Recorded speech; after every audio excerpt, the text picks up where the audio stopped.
मेरे प्यारे परिवारजनों, नमस्कार। मन की बात में आपका एक बार फिर स्वागत है। ये एपिसोड ऐसे समय में हो रहा है जब पूरे देश में त्योहारों की उमंग है। आप सभी को आने वाले सभी त्योहारों की बहुत बहुत बधाइयाँ। साथियों, त्योहारों की इस उमंग के बीच दिल्ली की एक खबर से ही मैं मन की बात की शुरुआत करना चाहता हूँ। इस महीने की शुरुआत में गांधी जयंती के अवसर पर दिल्ली में खादी की रिकॉर्ड बिक्री हुई। यहाँ कॉनॉट प्लेस में एक ही खादी स्टोर में एक ही दिन में 1.5 करोड़ रुपये से ज्यादा का सामान लोगों ने खरीदा। इस महीने चल रहे खादी महोत्सव ने एक बार फिर बिक्री के अपने सारे पुराने रिकॉर्ड तोड़ दिए हैं। आपको एक और बात जानकर भी बहुत अच्छा लगेगा। 10 साल पहले देश में जहां खादी प्रोडक्ट्स की बिक्री बड़ी मुश्किल से 30,000 करोड़ रुपए से भी कम थी, अब ये बढ़कर 1.25 लाख करोड़ रुपए के आसपास पहुंच रही है। खादी की बिक्री बढ़ने का मतलब है इसका फायदा शहर से लेकर गांव तक में अलग अलग वर्गों तक पहुंचता है। इस बिक्री का लाभ हमारे बुनकर, हस्तशिल्प के कारीगर, हमारे किसान, आयुर्वेदिक पौधे लगाने वाले, कुटीर उद्योग, सबको लाभ मिल रहा है। और यही तो वोकल फॉर लोकल अभियान की ताकत है। और धीरे धीरे आप सब देशवासियों का समर्थन भी बढ़ता जा रहा है। साथियों, आज मैं अपना एक और आग्रह आपके सामने दोहराना चाहता हूं और बहुत ही आग्रह पूर्वक दोहराना चाहता हूं। जब भी आप पर्यटन पर जाएं, तीर्थाटन पर जाएं, तो वहां के स्थानीय कलाकारों के द्वारा बनाए गए उत्पादों को जरूर खरीदें। आप अपनी उस यात्रा के कुल बजट में स्थानीय उत्पादों की खरीदी को एक महत्वपूर्ण प्राथमिकता के रूप में जरूर रखें। 10% हो, 20% हो, जितना आपका बजट बैठता हो, लोकल पर जरूर खर्च करिएगा और वहीं पर खर्च कीजिएगा। साथियों, हर बार की तरह इस बार भी हमारे त्योहारों में हमारी प्राथमिकता हो वोकल फॉर लोकल, और हम मिलकर उस सपने को पूरा करें। हमारा सपना है आत्मनिर्भर भारत। इस बार ऐसे प्रोडक्ट से ही घर को रोशन करें जिससे मेरे किसी देशवासी के पसीने की महक हो, मेरे देश के किसी युवा का टैलेंट हो, उसके बनने में मेरे देशवासियों को रोजगार मिला हो, रोजमर्रा की जिंदगी की कोई भी आवश्यकता हो, हम लोकल ही लेंगे। लेकिन आपको एक और बात पर गौर करना होगा। वोकल फॉर लोकल की ये भावना सिर्फ त्योहारों की खरीदारी तक के लिए सीमित नहीं है। और कहीं तो मैंने देखा है दिवाली का दिया लेते हैं और फिर सोशल मीडिया में डालते हैं वोकल फॉर लोकल। नहीं जी, वो तो शुरुआत है। हमें बहुत आगे बढ़ना है। जीवन की हर आवश्यकता हमारे देश में सब कुछ उपलब्ध है। ये विजन केवल छोटे दुकानदारों और रेहड़ी पटरी से सामान लेने तक सीमित नहीं है। आज भारत दुनिया का बड़ा मैन्युफैक्चरिंग हब बन रहा है। कई बड़े ब्रांड यहीं पर अपने प्रोडक्ट को तैयार कर रहे हैं। अगर हम उन प्रोडक्ट को अपनाते हैं तो मेक इन इंडिया को बढ़ावा मिलता है और ये भी लोकल के लिए वोकल ही होना होता है। और हाँ, ऐसे प्रोडक्ट को खरीदते समय हमारे देश की शान यूपीआई डिजिटल पेमेंट सिस्टम से पेमेंट करने के आग्रही बने, जीवन में आदत डालें और उस प्रोडक्ट के साथ या उस कारीगर के साथ सेल्फी नमो ऐप पर मेरे साथ शेयर करें और वो भी मेड इन इंडिया स्मार्टफोन से। मैं उनमें से कुछ पोस्ट को सोशल मीडिया पर शेयर करूंगा ताकि दूसरे लोगों को भी वोकल फॉर लोकल की प्रेरणा मिले। साथियों, जब आप भारत में बने भारतीयों द्वारा बनाए गए उत्पादों से अपनी दिवाली रोशन करेंगे, अपने परिवार की हर छोटी मोटी आवश्यकता लोकल से पूरी करेंगे, तो दिवाली की जगमगाहट ज्यादा बढ़ेगी ही बढ़ेगी, लेकिन उन कारीगरों की जिंदगी में एक नई दिवाली आएगी, जीवन की एक नई सुबह आएगी, उनका जीवन शानदार बनेगा। भारत को आत्मनिर्भर बनाइए, मेक इन इंडिया ही चुनते जाइए, जिससे आपके साथ साथ और भी करोड़ों देशवासियों की दिवाली शानदार बने, जानदार बने, रोशन बने, दिलचस्प बने। मेरे प्यारे देशवासियों, 31 अक्टूबर का दिन हम सभी के लिए बहुत विशेष होता है। इस दिन हमारे लौह पुरुष सरदार वल्लभ भाई पटेल की जन्म जयंती मनाते हैं। हम भारतवासी उन्हें कई वजहों से याद करते हैं और श्रद्धा पूर्वक नमन करते हैं। सबसे बड़ी वजह है देश की 580 से ज्यादा रियासतों को जोड़ने में उनकी अतुलनीय भूमिका। हम जानते हैं हर साल 31 अक्टूबर को गुजरात में स्टैच्यू ऑफ यूनिटी पर एकता दिवस से जुड़ा मुख्य समारोह होता है। इस बार इसके अलावा दिल्ली में कर्तव्य पथ पर एक बहुत ही विशेष कार्यक्रम आयोजित हो रहा है।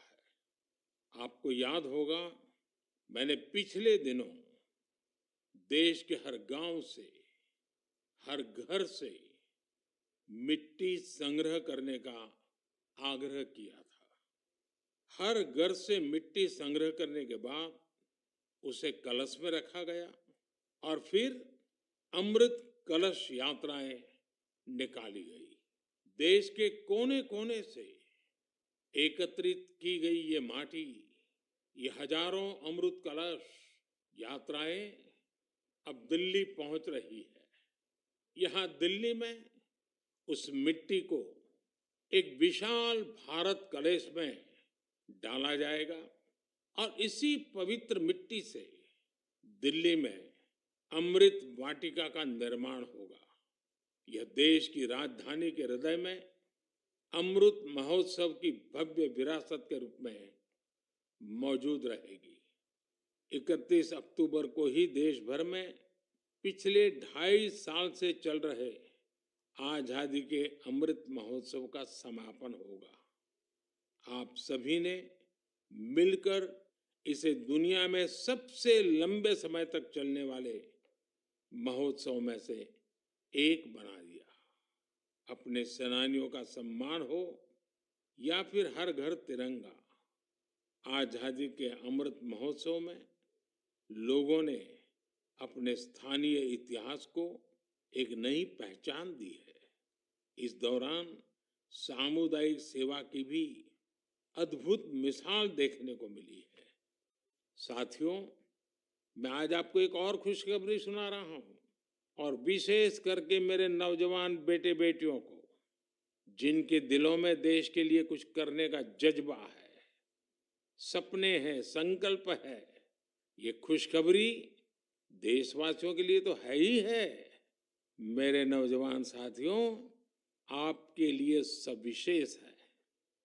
2 दिन बाद ही 31 अक्टूबर को एक बहुत बड़े राष्ट्रव्यापी संगठन की नींव रखी जा रही है और वो भी सरदार साहब की जन्म जयंती के दिन। इस संगठन का नाम है मेरा युवा भारत, यानी माय भारत। माय भारत संगठन भारत के युवाओं को राष्ट्र निर्माण के विभिन्न आयोजनों में अपनी सक्रिय भूमिका निभाने का अवसर देगा। ये विकसित भारत के निर्माण में भारत की युवा शक्ति को एकजुट करने का एक अनोखा प्रयास है। मेरा युवा भारत की वेबसाइट माय भारत भी शुरू होने वाली है।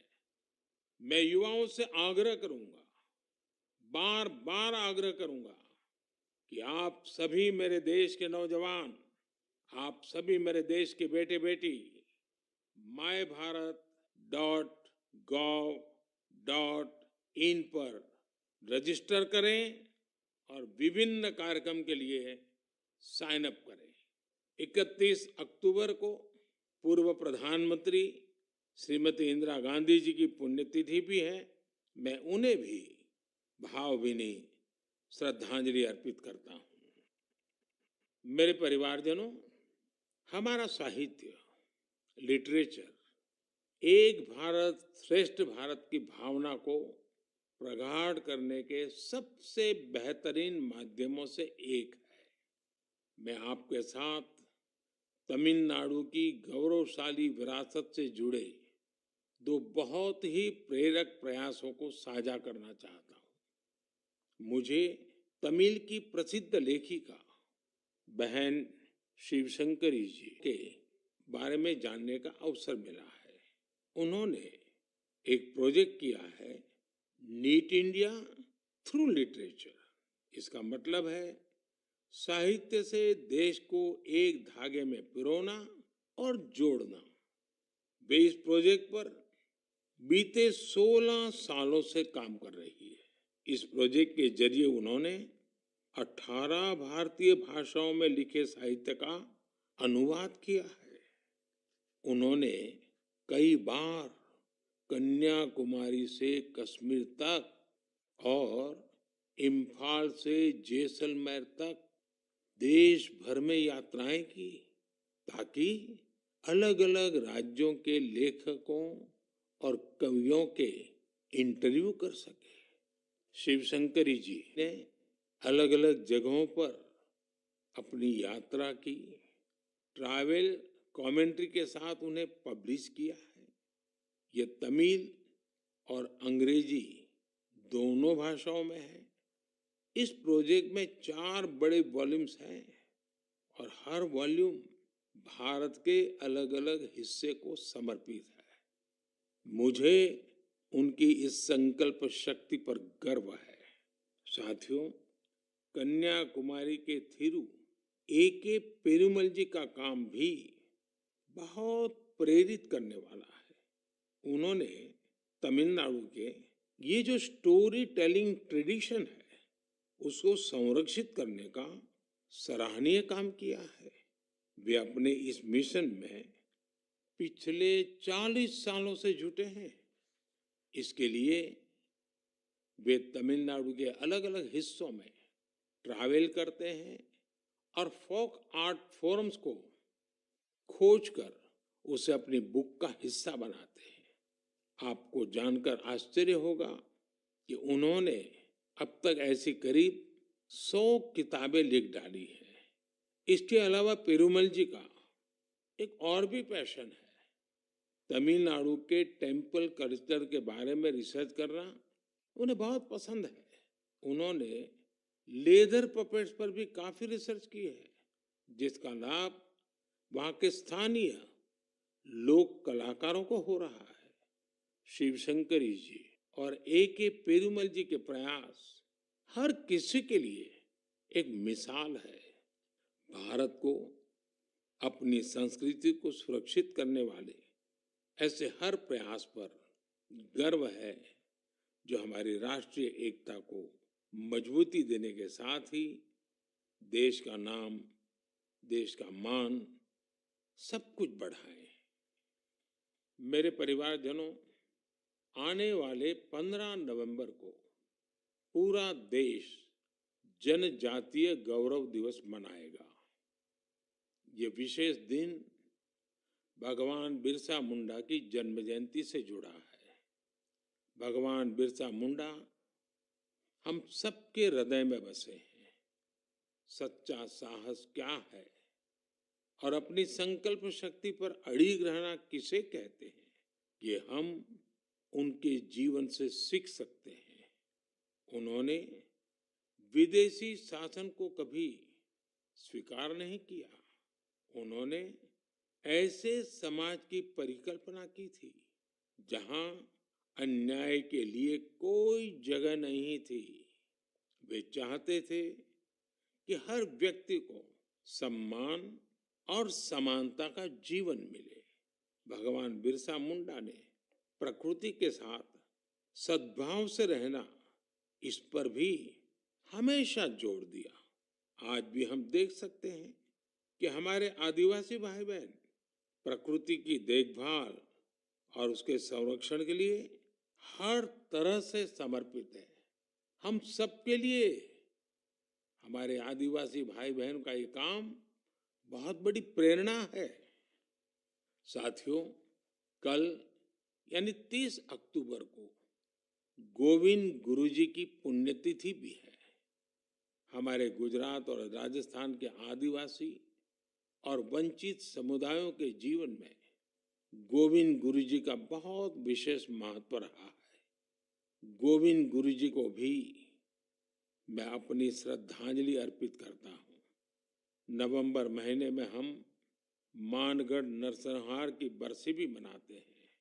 मैं उस नरसंहार में शहीद मां भारती की सभी संतानों को नमन करता हूँ। साथियों, भारतवर्ष में आदिवासी योद्धाओं का समृद्ध इतिहास रहा है। इसी भारत भूमि पर महान तिलका मांझी ने अन्याय के खिलाफ बिगुल फूंका था।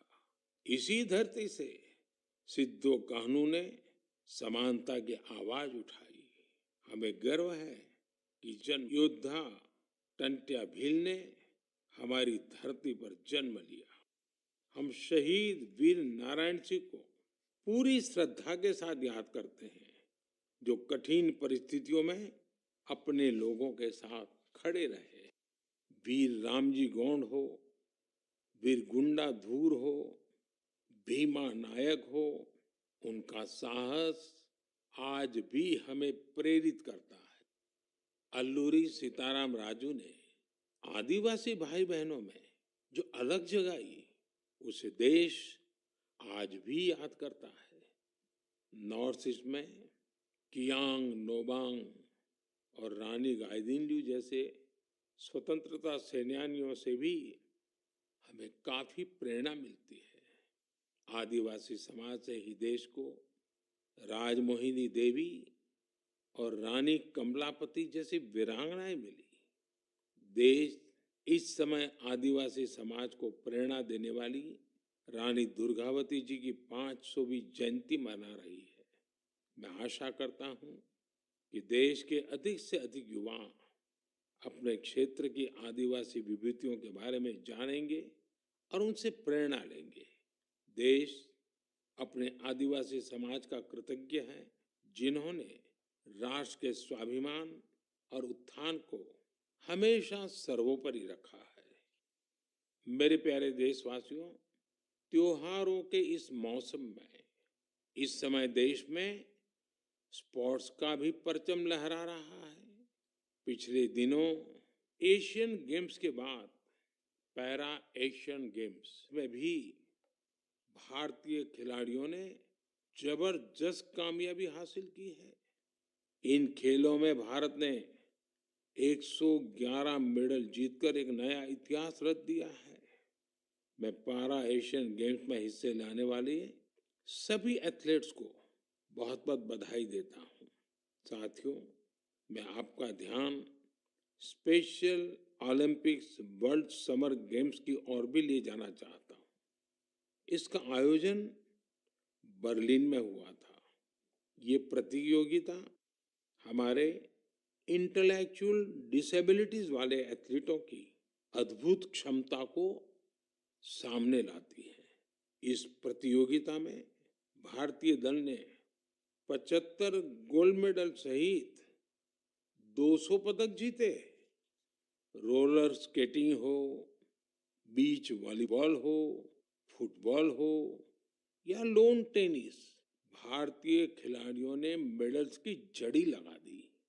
इन पदक विजेताओं की लाइफ जर्नी काफी इंस्पायरिंग रही है।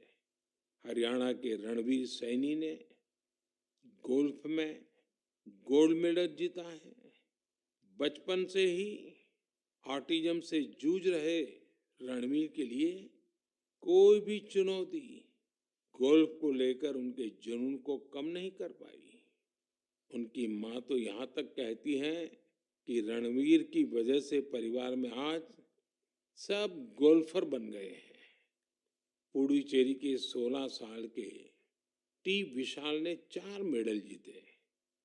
गोवा की सिया सरोदे ने पावर लिफ्टिंग में 2 गोल्ड मेडल सहित 4 पदक अपने नाम किए।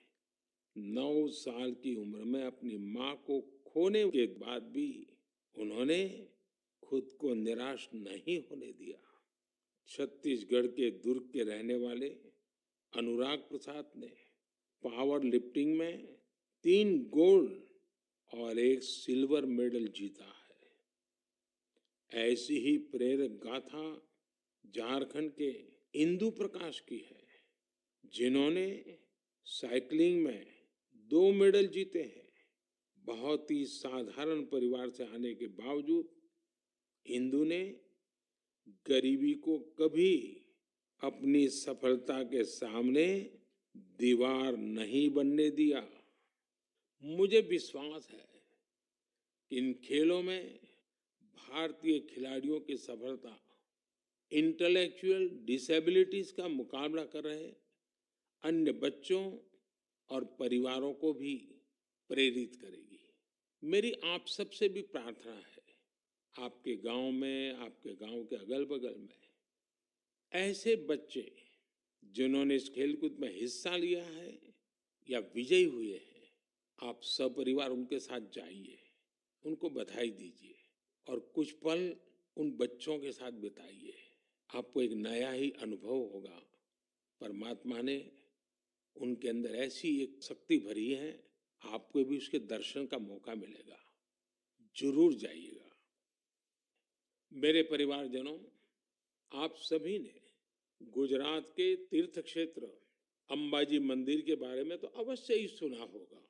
यह एक महत्वपूर्ण शक्तिपीठ है, जहां देश विदेश से बड़ी संख्या में श्रद्धालु मां अंबे के दर्शन के लिए पहुंचते हैं। यहाँ गब्बर पर्वत के रास्ते में आपको विभिन्न प्रकार की योग मुद्राओं और आसनों की प्रतिमाएं दिखाई देगी। क्या आप जानते हैं कि इन प्रतिमाओं की खास क्या बात है? दरअसल ये स्क्रैप से बने स्कल्पचर हैं, यानी एक प्रकार से कबाड़ से बने हुए, और जो बेहद अद्भुत है, यानी ये प्रतिमाएं इस्तेमाल हो चुकी, कबाड़ में फेंक दी गई पुरानी चीजों से बनाई गई हैं। अंबाजी शक्तिपीठ पर देवी मां के दर्शन के साथ साथ ये प्रतिमाएं भी श्रद्धालुओं के लिए आकर्षण का केंद्र बन गई है। इस प्रयास की सफलता को देखकर मेरे मन में एक सुझाव भी आ रहा है। हमारे देश में बहुत सारे ऐसे लोग हैं जो वेस्ट से इस तरह की कलाकृतियां बना सकते हैं। तो मेरा गुजरात सरकार से आग्रह है, वो एक प्रतियोगिता शुरू करे और ऐसे लोगों को आमंत्रित करे। ये प्रयास गब्बर पर्वत का आकर्षण बढ़ाने के साथ ही पूरे देश में वेस्ट टू वेल्थ अभियान के लिए लोगों को प्रेरित करेगा। साथियों, जब भी स्वच्छ भारत और वेस्ट टू वेल्थ की बात आती है, तो हमें देश के कोने कोने से अनगिनत उदाहरण देखने को मिलते हैं। असम के कामरूप मेट्रोपॉलिटन डिस्ट्रिक्ट में अक्षर फोरम इस नाम का एक स्कूल बच्चों में सस्टेनेबल डेवलपमेंट की भावना भरने का, संस्कार का एक निरंतर काम कर रहा है। यहाँ पढ़ने वाले विद्यार्थी हर हफ्ते प्लास्टिक वेस्ट जमा करते हैं, जिसका उपयोग इको फ्रेंडली ईंटें और चाबी की चेन जैसे सामान बनाने में होता है। यहाँ स्टूडेंट्स को रिसाइकलिंग और प्लास्टिक वेस्ट से प्रोडक्ट बनाना भी सिखाया जाता है। कम आयु में ही पर्यावरण के प्रति ये जागरूकता इन बच्चों को देश का एक कर्तव्यनिष्ठ नागरिक बनाने में बहुत मदद करेगी। मेरे परिवारजनों, आज जीवन का कोई ऐसा क्षेत्र नहीं जहां हमें नारी शक्ति का सामर्थ्य देखने को नहीं मिल रहा हो। इस दौर में जब हर तरफ उनकी उपलब्धियों को सराहा जा रहा है, तो हमें भक्ति की शक्ति को दिखाने वाली एक ऐसी महिला संत को भी याद रखना है, जिसका नाम इतिहास के सुनहरे पन्नों में दर्ज है। देश इस वर्ष महान संत मीराबाई की 525वीं जन्म जयंती मना रहा है। वो देश भर के लोगों के लिए कई वजहों से एक प्रेरणा शक्ति रही है। अगर किसी की संगीत में रुचि हो तो वो संगीत के प्रति समर्पण का बड़ा उदाहरण ही है। अगर कोई कविताओं का प्रेमी हो तो भक्ति रस में डूबे मीराबाई के भजन उसे अलग ही आनंद देते हैं। अगर कोई दैवीय शक्ति में विश्वास रखता हो तो मीराबाई का श्री कृष्ण में लीन हो जाना उसके लिए एक बड़ी प्रेरणा बन सकता है। मीराबाई संत रविदास को अपना गुरु मानती थी। वो कहती भी थी, गुरु मिलिया रैदास दिनी ज्ञान की गुटकी। देश की माताओं, बहनों और बेटियों के लिए मीराबाई आज भी प्रेरणा पुंज है। उस कालखंड में भी उन्होंने अपने भीतर की आवाज को ही सुना और रूढ़िवादी धारणाओं के खिलाफ खड़ी हुई। एक संत के रूप में भी वे हम सबको प्रेरित करती है। वे भारतीय समाज और संस्कृति को तब सशक्त करने के लिए आगे आई जब देश कई प्रकार के हमले झेल रहा था। सरलता और सादगी में कितनी शक्ति होती है, ये हमें मीराबाई के जीवन काल से पता चलता है। मैं संत मीराबाई को नमन करता हूँ। मेरे प्यारे परिवारजनों, इस बार मन की बात में इतना ही। आप सबके साथ होने वाला हर संवाद मुझे नई ऊर्जा से भर देता है। आपके संदेशों में उम्मीद और पॉजिटिविटी से जुड़ी सैकड़ों गाथाएं मुझ तक पहुंचती रहती है। मेरा फिर से आपसे आग्रह है, आत्मनिर्भर भारत अभियान पर बल दें, स्थानीय उत्पाद खरीदें, लोकल के लिए वोकल बने। जैसे आप अपने घरों को स्वच्छ रखते हैं, वैसे ही अपने मोहल्ले और शहर को स्वच्छ रखें। और आपको पता है, 31 अक्टूबर सरदार साहब की जयंती देश एकता के दिवस के रूप में मनाती है। देश के अनेक स्थानों पर रन फॉर यूनिटी के कार्यक्रम होते हैं। आप भी 31 अक्टूबर को रन फॉर यूनिटी के कार्यक्रम को आयोजित करें। बहुत बड़ी मात्रा में आप भी जुड़े, एकता के संकल्प को मजबूत करें।